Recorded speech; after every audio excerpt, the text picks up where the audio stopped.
Namaskar, this is Akhilesh Bhargav. Welcome to Tit-Bits on Business and Finance with me.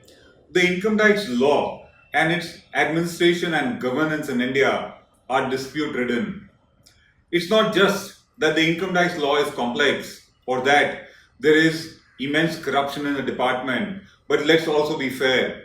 There is no shortage of tax evaders in the country, all of whom jointly contribute to the income tax administration and law in India being extremely dispute ridden. And that is the case with almost every country, except where tax laws are simple or the tax rates are very low. And that is a rarity. But in this entire saga of disputes in tax administration, India stands out. India stands out because of the frivolous, giant income tax demands which are created, despite the income tax department knowing and being aware that it has a pathetic track record in winning its own cases that it files in various courts. The reality is that for the income tax department, it's perhaps a very routine matter to create such frivolous, speculative, highly contentious tax demands. But for an ordinary taxpayer, it means often a death knell. Very few taxpayers are able to withstand the coercive tactics of the department to recover taxes, especially when they are disputed. Few of them have the ability to litigate. It is expensive to litigate. And very few have the ability to withstand the coercive tactics of the income tax department to recover these kind of frivolous tax departments which completely erode their business cash flows and result in the closure of their businesses. It is only large enterprises which have deep pockets, which have the ability to engage a battery of lawyers who can withstand the coercive and arbitrary tactics of the income tax department in the matter of creating frivolous and speculative income tax demands. The irony of the matter is that only if a taxpayer prospers, makes bigger profits, does better in his business, that tax collection will go up. It is in the income tax department's interest that taxpayers prosper because only then will tax collections go up year after year. And when these kind of frivolous demands are created and coercive tactics are resorted to in order to recover them, it is certainly not in the interest of the department itself. But this very culture of raising frivolous demands, disputed demands, and pursuing the recovery anyhow, especially by using coercive methods, continues. A recent report of the Parliament Standing Committee on Finance says that there are frivolous tax demands to the tune of 12.3 lakh crores raised by the Income Tax Department, and out of that, 99% are just not recoverable. The CAG, which conducts an audit of the Income Tax Department, also confirms this reality, and in fact, it recommends that these kind of demands should be written off. The Income Tax Department itself accepts in a very routine manner before the parliamentary committee that these demands are not recoverable, it is very difficult to recover them, and the CAG says rightly they should be written off because the Income Tax Department says that many of these assessees cannot even be traced. The other side of the coin is demands are raised and they are so speculative that they result in disputes. A report says that between April 2018 to September 2019, there has been a 60% jump, which is an alarming rate, in tax demands created by the Income Tax Department and which are in dispute. And this amounts to about 10 lakh crores of rupees. That's the kind of disputes that get created. And in pursuit of their recovery, it is the assessees who suffer the most. While on one hand, the government claims that it is trying to make life simpler and easier for the taxpayer by simplifying tax laws and by reducing corruption in the tax departments. On the other, it creates huge harassment on taxpayers by raising these kind of frivolous, bogus, speculative income tax demands which don't even see the light of the day. In the sense, not only are they not recoverable, but the income tax department tends to lose most of its cases in higher courts of appeal.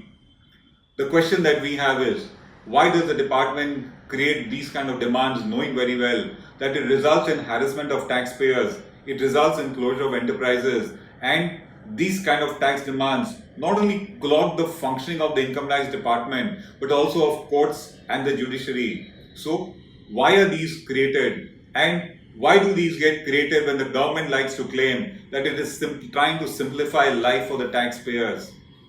In our analysis, this trend of creating frivolous, speculative, debatable, contentious demands will only continue.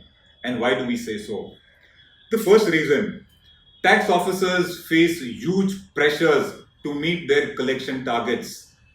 These targets are not easy. They are very often contrary to the ground reality. And in order to meet their collection targets, tax officers are known to desperately create tax demands on those assessees from whom they will be able to do recovery. Forget the fact that the demand is wrong and they will lose the case in appeal.